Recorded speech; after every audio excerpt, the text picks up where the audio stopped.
always trying to meditate on the lotus feet of the spiritual master and our acharyas, but to hear particularly about these white pointed shoes, I'm feeling really inspired. Really sweet. Hare Krishna. Okay, so we'll be reading this morning from Canto 10, chapter number 75, texts 31 through 33. So I'll go ahead and share the screen.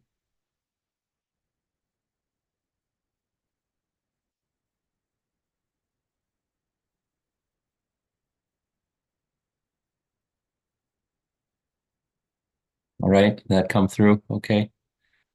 Okay. Om Namo Bhagavate Vasudevaya. Om Namo Bhagavate Vasudevaya. Om Namo Bhagavate Vasudevaya.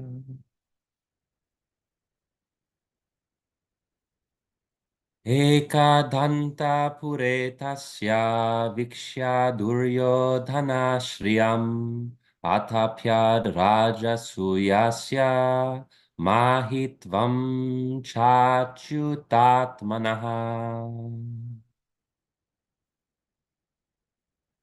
Translation. One day, Duryodhana, while observing the riches of King Yudhisthira's palace, felt greatly disturbed by the magnificence of both the Rajasuya sacrifice and its performer, the king, whose life and soul was Lord Achyuta.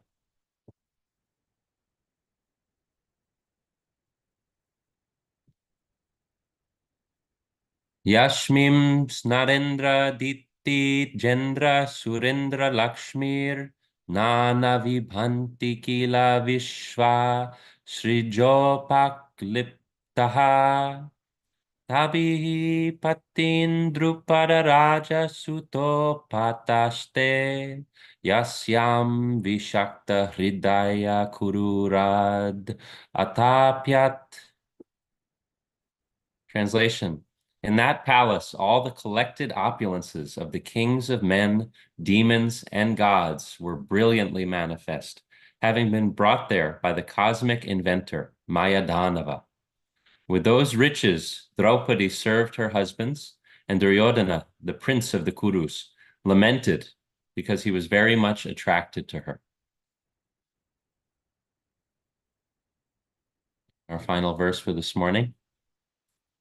Yasmin tada madhu patter mahishi sahasram shroni bharena shanakai kvanad angri shobam madhye sucharu kucha kunkuma shonaharam shriman mukham prachala kundala kuntaladhyam. Translation and purport by the disciples of Srila Prabhupada. Lord Madhupati's thousands of queens were also staying in the palace. Their feet moved slowly, weighed down by their hips, and the bells on their feet tinkled charmingly. Their waists were very slender. The kumkuma from their breasts reddened their pearl necklaces, and their swaying earrings and flowing locks of hair enhanced the exquisite beauty of their faces. Purport. Srila Prabhupada writes, after looking at such beauties in the palace of King Yudhisthira, Duryodhana became envious. He became especially envious and lustful upon seeing the beauty of Draupadi, because he had cherished a special attraction for her from the very beginning of her marriage with the Pandavas. In the marriage selection assembly of Draupadi, Duryodhana had also been present, and with other princes, he had been very much captivated by the beauty of Draupadi, but he had failed to achieve her.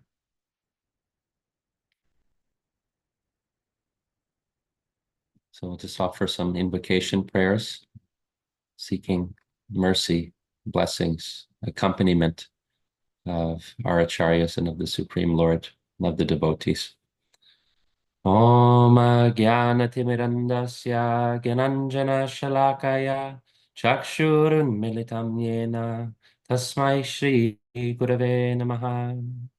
Shri Chaitanya Manobishtam Stapitam Yena Bhutale Swayam Rupa Kadamayam Dadati Swapadantikam Vandeham Shri Guru Shri Yuta Padakamalam Shri Gurun Vaishnavamscha Shri Rupam Sagrajatam Sahagana Raghunatanvitam Tam Sajivam Sadvaitam Savadutam Parijana Sahitam Krishna Chaitanya Devam Shri Radha Krishna Padam Sahagana Lalita Shri Vishakanvitamscha He Krishna Karuna Sindhu Dina Bandhu Jagatpate Gopesha Gopika Kanta Radha Kanta Namostute Tapta Kanchana Gaurangi Radhe Vrindavaneshwari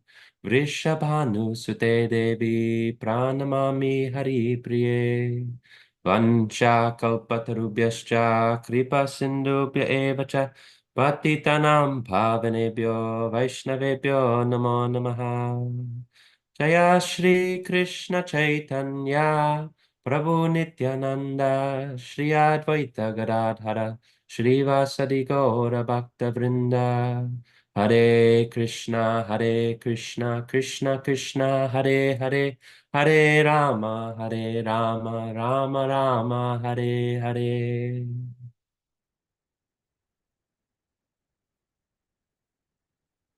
Nama Om Vishnu Padaya Krishna Prestaya Bhutale Srimate Bhaktivedanta Swaminiti Namine Namaste Saraswati Deve Gauravani Pracharine Nirvisesha Shunyavadi Paschatya Deshatarine.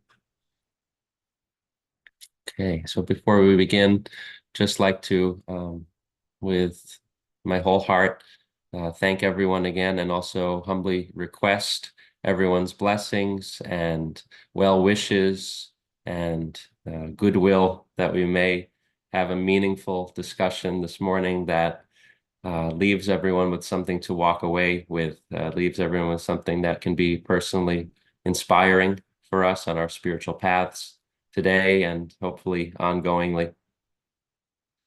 Hare Krishna, I'd like to seek the blessings of His Grace Adi Purusha Prabhu, Grace Arjuna Prabhu, all of the wonderful senior Vaishnavas who are in our midst, and each and every one of you.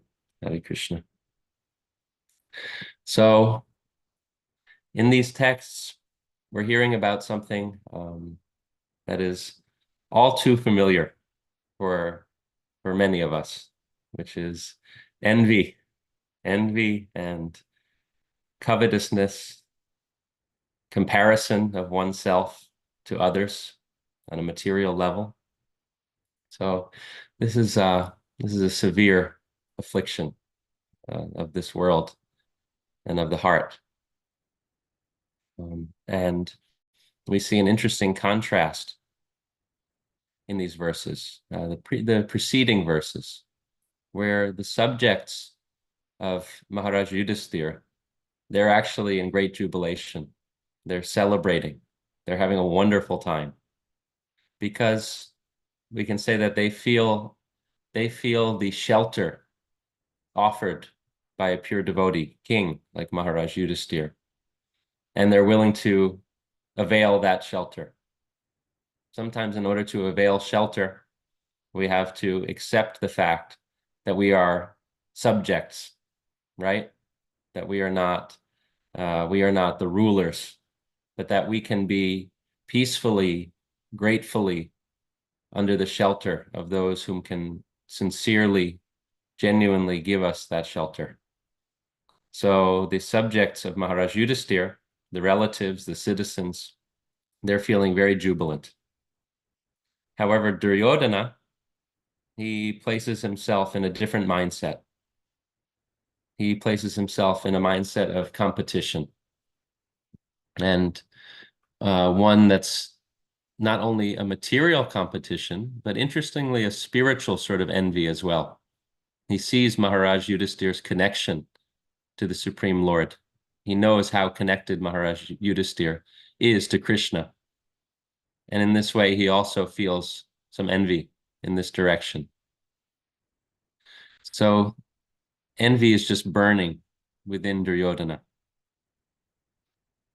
So we can take a look at what this may mean for us in our immediate circumstance here, that we are afforded shelter each and every day, mercifully, unlimitedly, freely, especially in this age of Kali.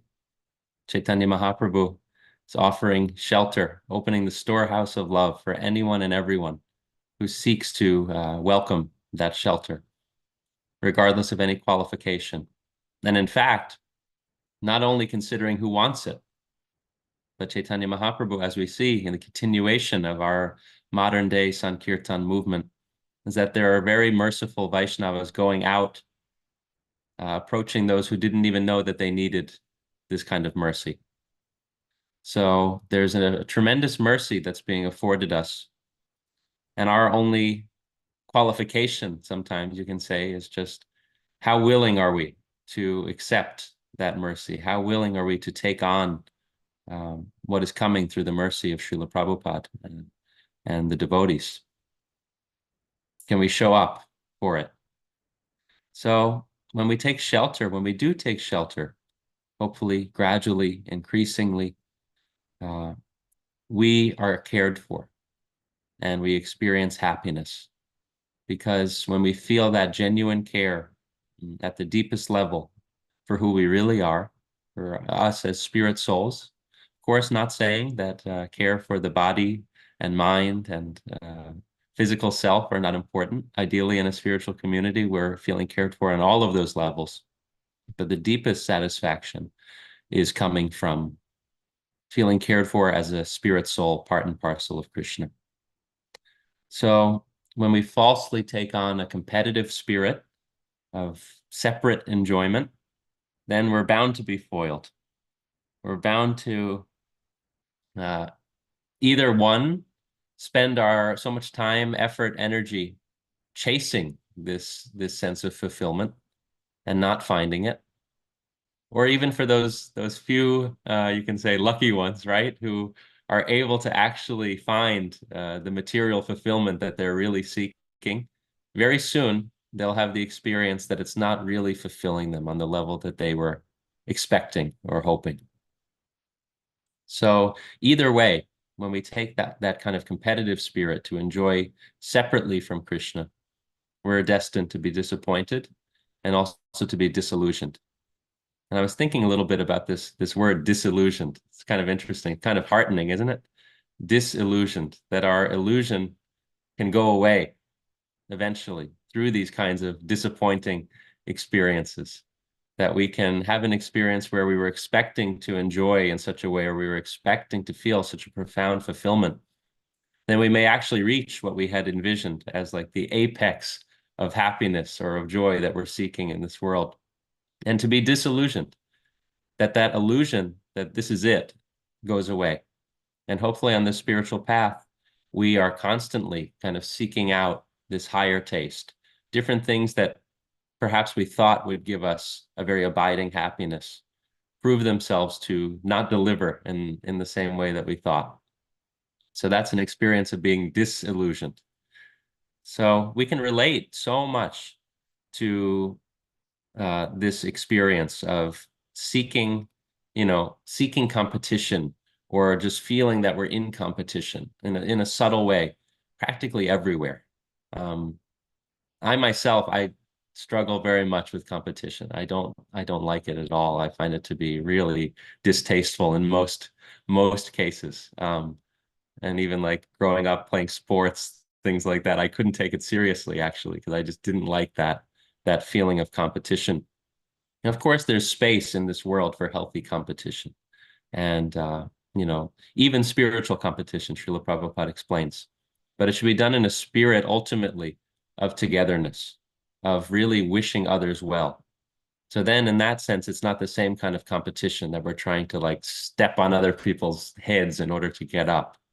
It's actually that, we are hoping for our own transformation, for the influx of mercy in our lives. But at the same time, when we see others receiving that mercy, We don't disparage them. We feel happy for them. So this is the quality of a Vaishnav. A Vaishnav is non-envious. So para dukkha dukhi, which means when we see others suffering, we feel that. We feel the pinch of that. We feel a great dissatisfaction. Bhima Prabhu, I look forward to hearing your commentary and purport for this statement. Bhima Prabhu wrote in the chat, crushing your competition is nectar. So this is, yes, this is also, there's a place for this. There's a place for this, especially if someone's doing it in the service of Krishna. And I look forward to hearing your realizations about that, Prabhu. So, but for the most part, we see that the competition that we see in this world is really, it's maddening. It's very draining. And so the Vaishnava is para dukkha dukhi, feeling the suffering of others when we observe it, and also para sukha sukhi, feeling happy when we see others doing well and thriving, and especially spiritually, making progress on their spiritual path. So we're fighting against this sense of competition and comparison that's everywhere. We can think about social media, things like that. It's such an artificial kind of scenario where we're comparing the fullness of our own life, right? Which we know to be full of struggles and challenges and doubts and insecurities. We're comparing that full picture to sort of the curated highlight reels of others. So we're thinking about our own life realistically when we see these things, yet we don't have the realistic full view of what we behold. So in many ways, in the process, we can really lose our vulnerability because we only want to show the successes. We only want to portray and focus on our own successes, which we feel to be presentable to this world.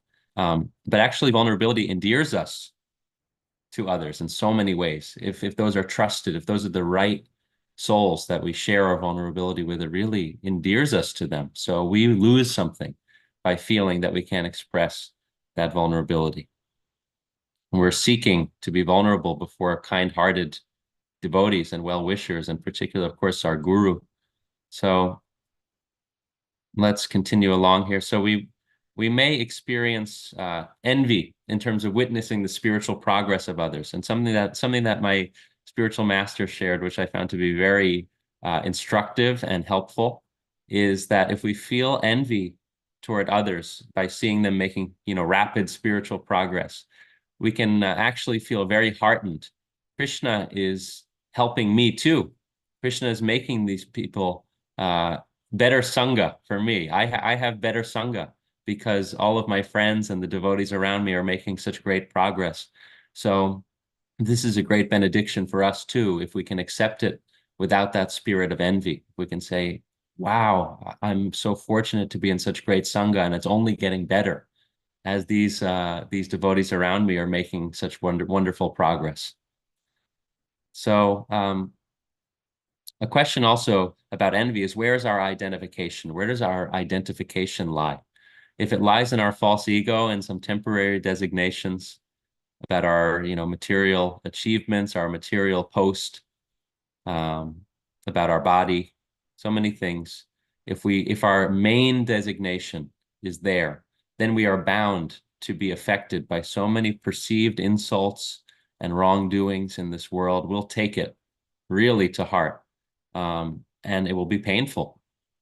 But the real misfortune in that case is upon us, because we're walking around in a state of pain and disconnection from our truest self. So if our identification is with our truest self, when we start to identify more and more as spirit souls, we feel a cooling effect. We become more grounded in our understanding. And that understanding cannot be so easily shaken by the passing happiness and distress of this world, by the actions and perceived wrongdoings of others. Because when we walk around in that kind of state of competitive, envious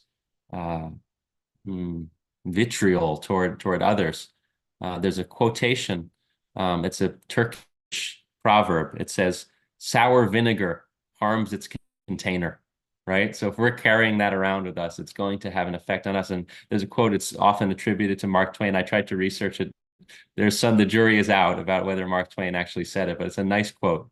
It says, "Anger is an acid that does more harm to the one who carries it than to the one upon whom it is thrown." So if we walk around in this state, we are really experiencing our own gradual erosion through this experience. So we're trying to identify as spirit souls and to connect with the deep truth that Srila Prabhupada has given us, that the devotees are giving us. And there's a quote here from Srimad Bhagavatam. This is 11th canto, chapter 11, text 29 through 32. So this is an excerpt from this passage. The Supreme Personality of Godhead said, "O Uddhava, a saintly person is merciful and never injures others. Even if others are aggressive, he is tolerant and forgiving toward all living entities. His strength and meaning in life come from the truth itself. He is free from all envy and jealousy, and his mind is equal in material happiness and distress. Thus, he dedicates his time to work for the welfare of all others." So this is a very beautiful passage that Krishna says that a devotee, a saintly person, their strength and meaning in life come from the truth itself. And as a result, they're free from all envy and jealousy. So covetousness is something that we may all struggle with. And that's just a reality. And even in a way, hearing about Duryodhana, hearing about his experience is all too relatable, I can say for myself. Feeling he's coveting the kingdom, he's coveting the opulence of the home, he's coveting the beauty of someone else's partner, someone else's spouse. So in that way, covetousness may really afflict us, but we try to remember that this comes from a misunderstanding. Even if we're experiencing it, it's very helpful to recognize, oh, this is due to my misunderstanding.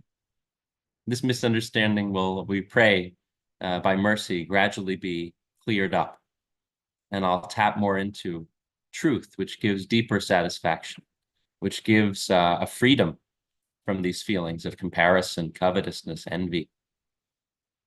So as soon as I get to a space where I can stop thinking about the limited material resources that are supposedly going to bring me happiness, and I can think more about an unlimited spiritual reality, a fountainhead of mercy, moving from the limited material to the unlimited spiritual. That's a great relief, because the reality of that is also that there's enough for everyone. Materially, there will always be competition because it's limited, but spiritually, because it's unlimited, there's always enough for everyone. And there's no need for this distracting, burning kind of competition and envy. If we can tap into that reality, we will experience a great joy. We'll experience a great hope. So we're all unlimitedly loved by Krishna, and we're all equally eligible. Of course, we may say that we're not eligible, but through mercy, we're all equally eligible to approach him. And there's no need to kind of prioritize or fight for our own happiness over that of others, which is what we see so much in this cold, hard world sometimes. So there's no need to separately seek out our happiness over that of others. Others don't have to lose in order for us to win. In spiritual life, because it's unlimited, because the mercy is unlimited, everyone stands to receive this gift. So there's no sense of scarcity or fear in that sense. And what is envy but fear? What is covetousness but fear?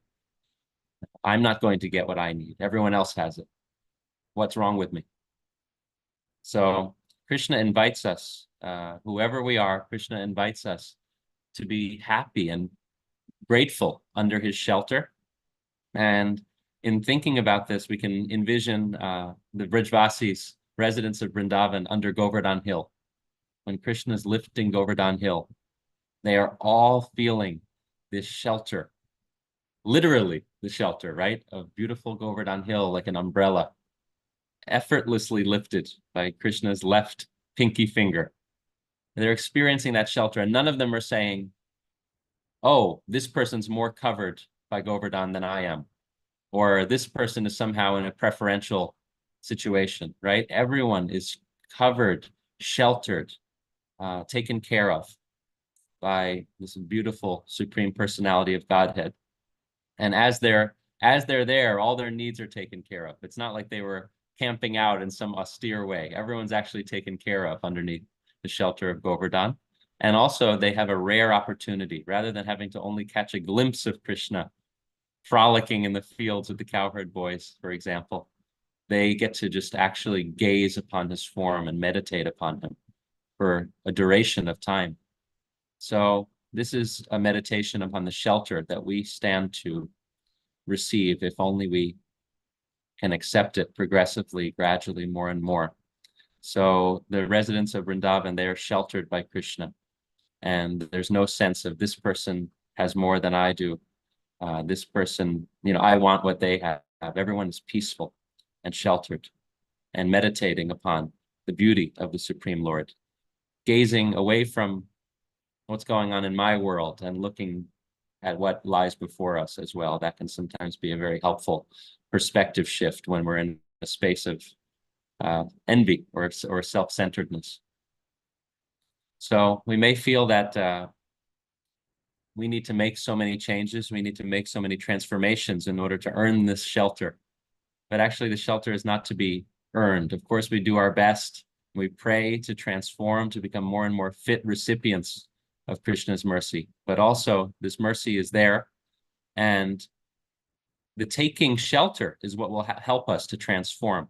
Not that we need to transform in order to take shelter, but that taking shelter will actually help us to transform and to experience the deepest truth, the deepest joy in our lives. So thank you all so much. Really would love to leave time for conversation, discussion, reflections, realizations, questions.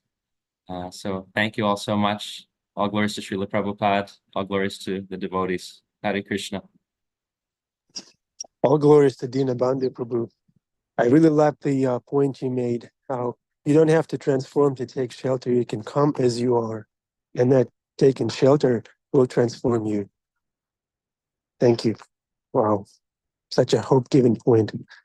I was once talking with Arjuna Prabhu at Tompkins Square Park, and I was sharing something confidential to him, and he said to me, "Oh, we're full of it. We're all full of it. We just need to surrender. We're all full of it. I'm not going to tell you what it was. Envy, greed, lust, all that stuff. We're all full of it."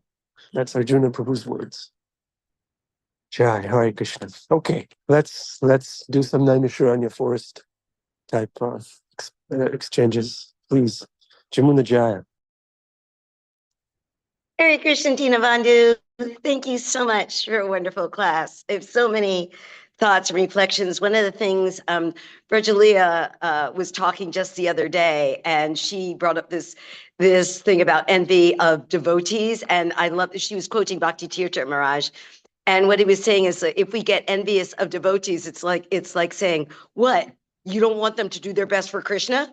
What you want them to be slat for Krishna? So your talk reminded me of that. And it's something that my Guru Dev always says about envy. It's like, he says, what is envy but misplaced appreciation? That actually what we're seeing in that moment, it's like when the Kaliya serpent comes up, the first thing he says is, "Oh, isn't Krishna beautiful?" But then 2 seconds later, he spins it around and makes it about himself, right? The first thing is, "Isn't he beautiful?" And so it really is making, it's not about us, And so I love that point. And the last thing, just because it is the World Series right now, and I am the little sister of 3 older brothers who were Yankee obsessed, I remember something that Ranath Maharaj told us about. He once heard that this famous Yankee manager, Joe Torre, said, and he said, "How did you make these ego-incensed millionaire ball players get along when they were all so envious of each other in the locker room?" And Joe Torre, Ranath said, he said, "I just reminded them on the days they lost that somebody else did well that day." And that transformed that team at that point, was they were infighting amongst themselves. So those are just some of the things that your class brought up. So thank you very much, Dina Bandhu. Lovely to have you here. Thank you, Shrimanjaya. Ananda Manjari, Ramananda Vilas, Prabhu, please. Hare Krishna. Thank you so much, Dina Bandhu. Your class was so beautiful, and you brought up how the sort of antidote or opposite of envy and comparison would be the verse from the Gita that encourages us to be empathetic, to be compassionate. Baradukaduki, I believe, to feel the suffering of others. And my question was in that regard. There is actually so much. Like, how do we do more than give lip service to that verse? Because there is so much tremendous suffering. It's inconceivable. We have no gauge, no measure, no scale for it. So what does that verse really say? Because we clearly can't truly embody that without being a god, it seems. Thank you so much, Ramananda Vilas. Thank you for a wonderful question. And yeah, it is hard. It is hard to not, as you said, to not just pay lip service, and not just theoretically want to experience the suffering of others. In fact, I mean, gosh, that's a good start, because many of us would just want to live in a vacuum and only kind of, be in our own circumstance. Our own troubles are enough. Our own enjoyment is enough. And, la, la, la, la, la, la, la, right? Everything else. So sometimes that's, unfortunately, where our mentalities can go. But you asked, how can we more genuinely start to feel empathy and feel compassion for the suffering of others? Well, there are a few things. Something also is to recognize that they are all parts and parcels of Krishna, at least theoretically, because then we feel a connection. Sometimes we can very easily silo ourselves and forget our kind of abiding interconnectedness to others by being parts and parcels of Krishna, by being beloved by Krishna. And another thing, just on a very practical level, that can be really helpful is to try to see what's beautiful and lovable about each person, to really take a moment to do that. Even if we see, in some removed way, we see some news footage or something of some suffering children, right? It's very removed from our consciousness. In a way, we can easily take distance from that. But why not take a moment to see how beautiful and how innocent and how kind that child is in their eyes, right? To actually feel something in terms of what's so admirable about this personality. And similarly with our friends and family, or anyone, a stranger, right? We can take a moment. Wow, this person is so sincere. Wow, this person is so truthful. Or this person has a great sense of humor. Just to appreciate something about someone. Then when that person's sufferings arise, or conversely, when that person's victories arise, we can feel it more deeply because we've come to love them and admire them. So that's just a thought. Thank you so much, Ru. I really appreciate you're bringing it down to the personal and the individual, because on the large scale of things, we truly are so small in the face of the world's concerns. Thank you, Krishna Kumari. Yeah, I really love that last exploration. It's true. Our consciousness can change things, not just for ourselves, but for the world. Putting our attention on Krishna's ability in people and their beauty. I did want to. I had a comment and then a question. Yeah, my comment was like, I had my first child,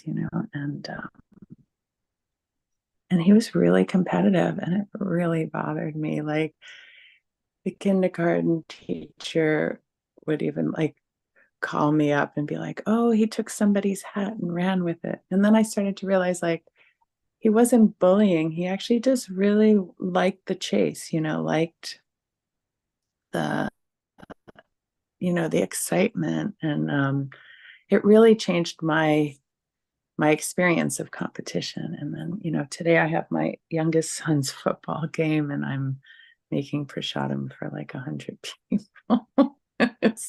And sometimes the parents are like, oh, it's so much better when they win. I was like, well, somebody's got to lose. So I do see the sportsmanship, in my youngest, always helping up the other one. And it's more thrilling to play against other great athletes than, to just be victorious over like people with no ability. So, there is something about that. My question had to do with, even within the bhakti community, there's sometimes circles, right? And I've had the experience of not being in certain circles, and it could really hurt.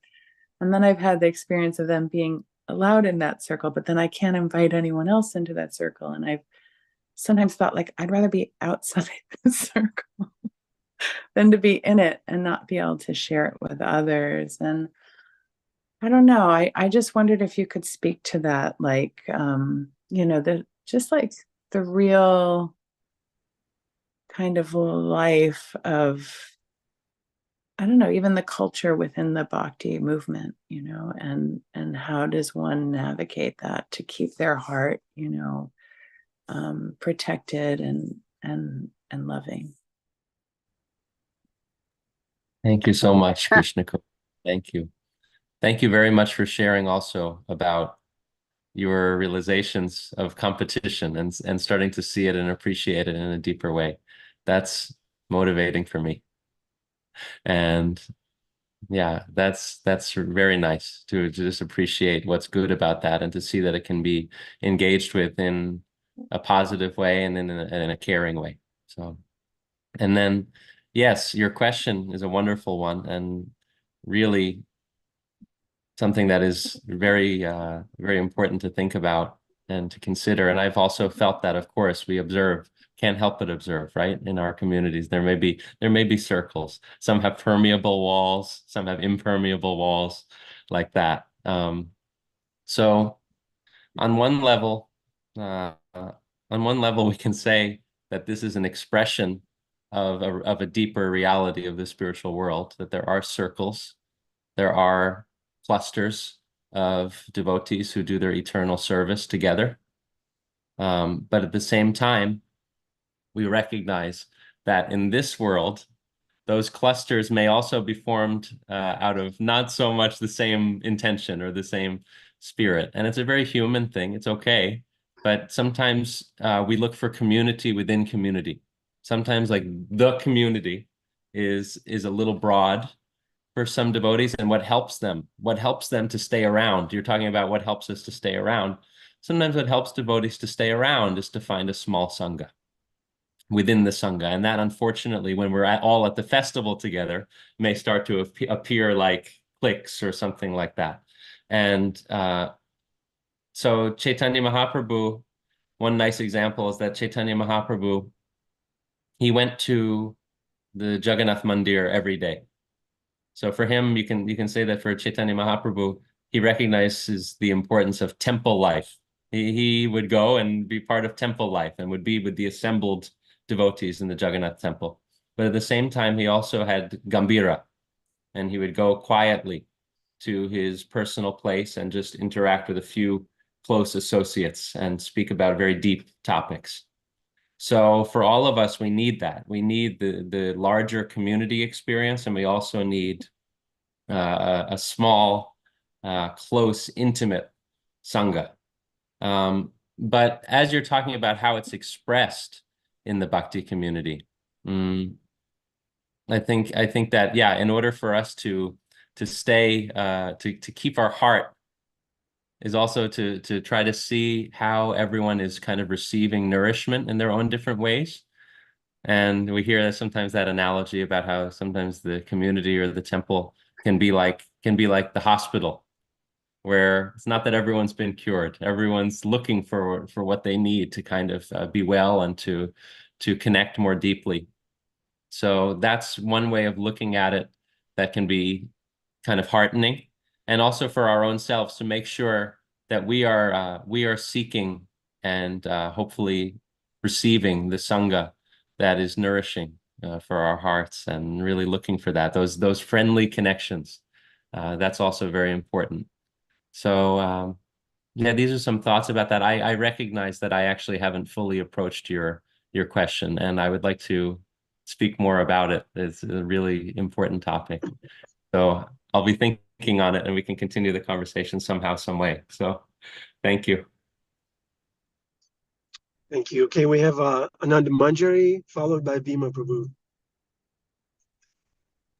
Hey, Hare Krishna. Thank you so much for your class. I just wanted to make a comment of like a connection that came to my mind, which is that you were speaking about envy, and specifically envy arising from a moment of us perceiving somebody else have like experiencing spiritual development or like growth, maybe even in a much quicker fashion that we would maybe feel comfortable perceiving. And I was just thinking how like it reminded me of two things. One is how the principle that, you know, when we pray, and especially when we chant and we actually pray for deepening of our love towards the divine, and also bringing service to us as a form of relationship, that it's also stated that Krishna always like delivers more than what we pray for. And also simultaneously how our prayers are or what we do is like has a rippling effect. Again, it's like it's always amplified by the parampara and all that are backing us up essentially, and that they're connecting us to the Lord. And I was thinking about that in terms of it, that like if we are seeing a devotee, it's like maybe that's even an answer of our prayer, that we are praying for our own deepening, but Krishna is already seeing like, let me actually deliver it to your whole community or to more than you, so that you are deepening through the relationships you are having as well. So it almost becomes a more sustainable thing. And it's more of a, maybe a optimistic interpretation, but it did come to me, and just that sense of like, perhaps that's even though all the things that we are not seeing and the nuance we are not perceiving, that it even may be like an answering of our own prayer, both an opportunity to look internally and also an opportunity to go deeper through our own relationships. So that's my comment. Thank you so much. Thank you for that wonderful comment, Ananda Manjari. And I believe the conch is about to blow. So we'll continue.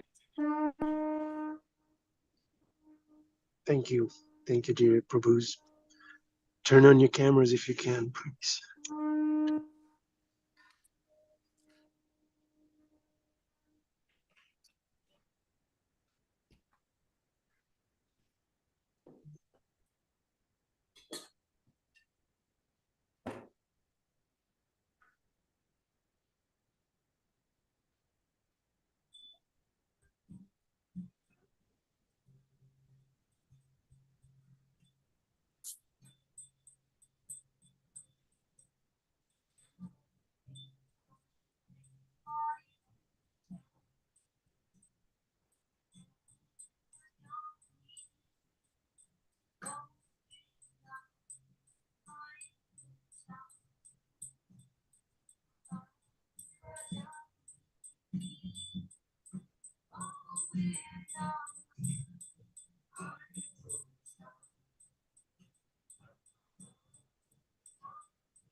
Shri Radha Murida Gaura Chandana Sim Bhagavan ki Srila Prabhupada ki.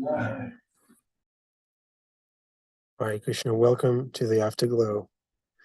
Bhima Alwar. Alwar is a poet saint. Bhima Prabhu, please. Haribol, I reiterate my point. There is no nectar like crushing your enemy and hearing the wails of their women on the battlefield. None. Except, of course, having Krishna with you when you do it. Then you can share in the joy. So we do have to understand. We always have to understand. Look at Krishna's Leela. Look at his pastimes. What does he spend most of his time doing in Goloka? He's crushing his enemies. And that's how he works with us. And if we have a sense of humor and a sense of humility enough, we can see Krishna at work every day in our lives.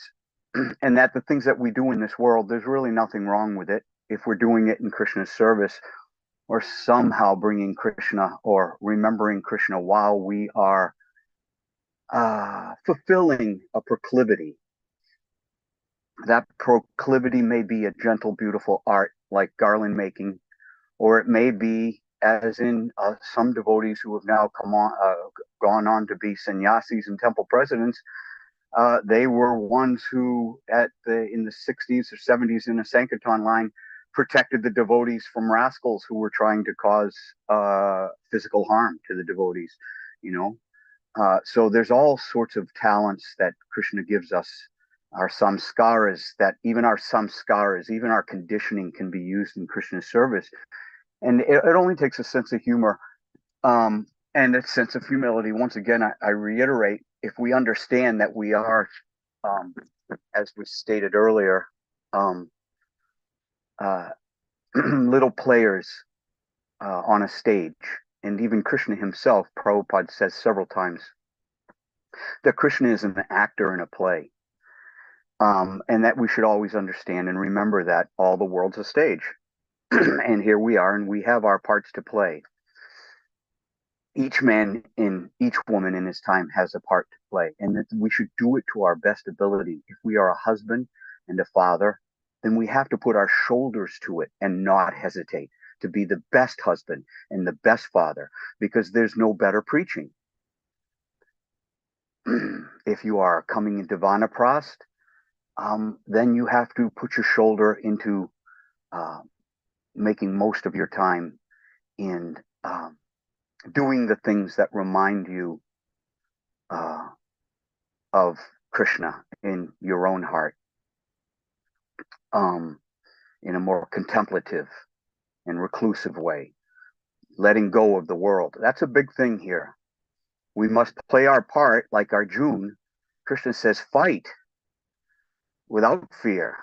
Just surrender to me. I'm telling you to fight, just fight. And Arjuna had to use his competitive nature. Bhima had to use his vitriol. He had to use his anger in Krishna's service. Draupadi herself, as mentioned in this article, in this Shastra, she played her role, and that is a most beautiful woman who had the 5, not one, but the 5 best husbands that the world had to offer. And yet, even in the end, she had to throw her hands up for Krishna. So that was Draupadi's role to play. That even she, who had the 5 best forms of shelter that the world could offer, religiosity, strength, courage, intelligence, wisdom, all manifested in the form of the Pandavas, she herself could not depend on them and had to depend on Krishna. So ultimately, we should just put our shoulder behind this. The whole world is a competition. I'm watching my horses. I have a 18-hand draft horse and a little mini, doesn't stand more than 3 feet at the shoulders, and they race each other in from the field. It's natural. It's natural to want to compete, but we should do it while we're laughing, and in that time that we're racing, we can remember that one day we'll be able to race with Krishna and Balaram through the fields of Gokul, chasing the calves. Hare Krishna. Hare Krishna, Bhima Prabhu. Very, very beautiful reflection, and really rounded out so much the initial kind of perspective that I was sharing about competition. You are opening my heart to healthy competition. Thank you so much for that, Bhima Prabhu. It's really, really bracing, like refreshing to hear you speak like this. And also, I just love that, you know, through and through, at every moment, it's about engaging your propensity in Krishna's service. So if it's there, go for it, right? I love that sense that you're giving. Share. Think about this example, Prabhu. When I fought in college, I wasn't that great. I was a short white guy in weight class 2I. So anyways, when we would spar and even fight in the ring, amateur fights, you were basically wanting to break the guy's jaw. You want to take out his floating rib. You want to give him headaches for months to come. Okay, but at the end of the fight, when that final bell rung, you loved that guy. You loved him. That's why you'll see in a lot of MMA and boxing, at the end of the fight, they hug each other. As soon as the bell rings, you have shared blood, mano a mano. This isn't a game. This isn't a ball or a racket or a net. You know, this is mano a mano. Best man wins, all things being equal. And what that brings out is that the love of competition, the love that somebody has walked the walk with you all the way to the edge of all your potential, where every breath you're praying to God. If you can just keep your knees straight, if you can just keep your head from swimming, you just took a good hit. And then the final bell rings and you're like, God, you brought me there. This is my friend. He went with me to this place. And these are the finer aspects of Ras with Krishna, that he himself will bring you to these places where your head is reeling and your knees are weak, and that we should welcome that. And we will never get there unless we embrace courageously, as Prabhupada did, the things that seem impossible to do. Hare Krishna. Hare Krishna, Bhima Prabhu. Thank you so much. Thank you for that personal sharing about it, because also you kind of brought us into the experience of fighting by just sharing that. And it's also, you know, it made me think about how we turn to Krishna. So many of us, we turn to Krishna, hopefully all the time, but especially in times of adversity, we tend to turn to Krishna. And you're sharing about how competition and fighting can almost be an occasion for turning to Krishna in that moment when we're really being pushed to the brink and fully tested, our capacity, our tolerance, our strength. So that's very beautiful perspective. Thank you, Prabhu. Thank you. Okay, Adipurusha Prabhu is beaming. That means he wants to glorify Krishna. Yeah, but please unmute yourself first. Try it. Keep trying. I want to hear from you. There's a vacancy for Adipurusha Prabhu's secretary. Devotees, you can apply. Everybody qualifies by mercy. Oh, here comes Das. Das is a geek. Computer geek. Yeah. Gosh. See, some devotees are like horses. They're galloping gracefully, progressing in devotion. And then you may feel like you're a pony in spiritual life, but still, go for it. Right, Bhima Prabhu? I'm still latching on to that analogy that you gave. Horses Hare Krishna. racing. Yeah, there they are. Okay. Hare Krishna. Well, a tough act to follow. Yeah. Yeah. It's hard to talk after Bhima. I know. Wonderful realization about the moxie, come on, the warrior enjoys, relishes the competition and the fight in Krishna service. And Mataji asked a really heartfelt question. What if you feel excluded by a certain clique within the community, or, sometimes you feel included, you want to be? How do you navigate that? That was her question. What was that society that you wanted to be part of? Was it Gopi Bhava Club or something like that? Okay, you can answer her question. No. I did push it. I'm sorry. You always try to help me. I know you realize that I'm incapable of, but I'm praying to Prabhupada what to say. So she asked a good question. How do you navigate that? As far as we can understand, Krishna consciousness is the solution to everything. If we understand these experiences that we have are coming from Krishna, and we do want to know how to act in this situation or that situation, and there is a way to navigate it. We are loving beings, and pure love means just giving, not wanting anything. Even in a marriage, my father used to say, you think marriage is 50-50, but no, each of you must want to give 100%. I'm in the relationship for the benefit of this other person. Not that I'm going to get this, and if I don't get this, I'm not going to give that. And that's just like business. It's not love. So Krishna gives us experiences that might be something we prefer, understand, or feel comfortable with. But those experiences are all coming perfectly with Krishna's love in hand to help us to come to that platform of learning how to love, which is our real nature, and which is the only way we'll ever be satisfied. Give, expecting nothing in return. And Krishna's like that. Prabhupada's like that. Dasa's like that. And Bhima's giving that that this is a very satisfying and joyful experience. And we're all Krishna bringing us all back to our normal, healthy, loving condition. Completely unselfish. But what about the limited resources that we're all after? That's a very good question. The material paradigm is that there's not enough. But if I want devotional service, if we want devotional service, there's no shortage. Are you worried that there's not enough service to do? No. All Who's right. going to pay my bills if I chant? That's why we are Krishna's training us, Shastra Chakshus, to see things through the eyes of Scripture.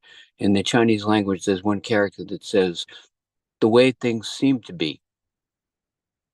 And another character says, the way things actually are. So if we're misperceiving, if we're looking at things materially, we'll be competing for limited resources. But spiritually, Krishna can take care of everyone. Like Dina Bandhu was saying very nicely, that there's no shortage of devotional service. But it's not that we have to change the world, but we change the way we're responding to the situation that Krishna is lovingly giving us. Thank you, Krishna. Thank you, Krishna, for this situation as it is. How can I serve you in this circumstance? And it says, unlimited, unceasing, unmotivated devotional service is the only thing that will satisfy the self. We're learning to be devotees. Krishna consciousness is the solution. Krishna consciousness, conscious that Krishna is involved in the experiences that I'm getting. And I need this experience, otherwise he wouldn't give this. even if I don't understand it now. Anyway, I'm speaking too long, but Bima's share is just matchless. And actually, we're involved in a competition with Bima, right? Another Bihari? And he's crushing us. We Yeah, have he some is. rooms we're Totally. taking care of. I enjoy Without even crushing being you here. both. Yeah, you are. I mean, we have some rooms with some guests we're taking care of. He's taking care of some rooms. And at every angle, every detail, he's doing better service and taking care of his guests better than we can. And we can't keep up with him. Yeah.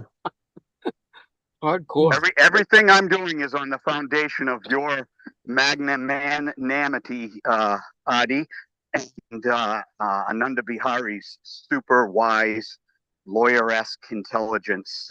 So both of those combined together makes for one well-rounded hospitality manager. Let us You say, guys, oh, glories to Prabhupada, whatever you are attributing to us by the grace of the spiritual master. Oh, Yeah, glories to Prabhupada. do not glorify Adi, glorify Prabhupada. well, I was just kind of joking. I'm actually trying to glorify myself by pretending to be humble. You are glorious. It's a wonderful class. Hare Krishna. Okay, Dina Bandhu. Remember to crush your enemies. Don't forget. Okay. And your friend, right? Yeah. It's a friendly Okay. competition. Yeah, friendly. Okay, Dina Bandhu Prabhu, final instructions for us, please. I just wanted to say thank you to Adi Purusha Prabhu for that sharing. That's very wonderful. That whatever is happening, try to see that it's coming from Krishna and it's for our benefit, even if we don't understand how or why yet. Thank you so much for that. Thank you, Prabhu. Jai. Okay. We need a childlike devotee to finish our yajna. We need. Okay, who volunteers? Who wants to say Hare Krishna and finish our yajna? Is Das childlike enough, Adi Purusha Prabhu? Das will roar. Okay. Choose the roar, Das. He's pushing us away. Okay, thank you. Okay, Shrimad Bhagavatam Ki Jai, Srila Prabhupada Ki Jai. Sunday program established by Srila Prabhupada Ki Jai. Please go to the temple if you can, dance, chant with the devotees. It'll please Srila Prabhupada. So, okay, let me read this little passage from the book that we referred to in the beginning of this class. This is Hayagriva Swami recalling his first encounter with Srila Prabhupada.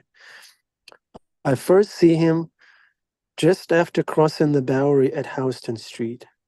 As he passes before the iron mesh fence of a playground, I distinctly glimpse the aura of saintliness. I watch him through the rushing traffic and stumbling derelicts. He strolls almost jauntily down the sidewalk. He's an old man whom age has never touched. Aloof from the people and bustle about him, he walks proudly, independently. His hand in a cloth bead bag, he wears the saffron robes of a sannyasi, and on his feet are quaint, pointed white shoes. Only 7 months ago, I had seen many saffron robed monks and holy men walking the dirt roads of Haridwar and Rishikesh and stopping beside the Ganges to bathe. For me, that had been a futile journey for the mystic East in search of the all-knowing Guru. But now, what is this? I look again at the pointed white shoes.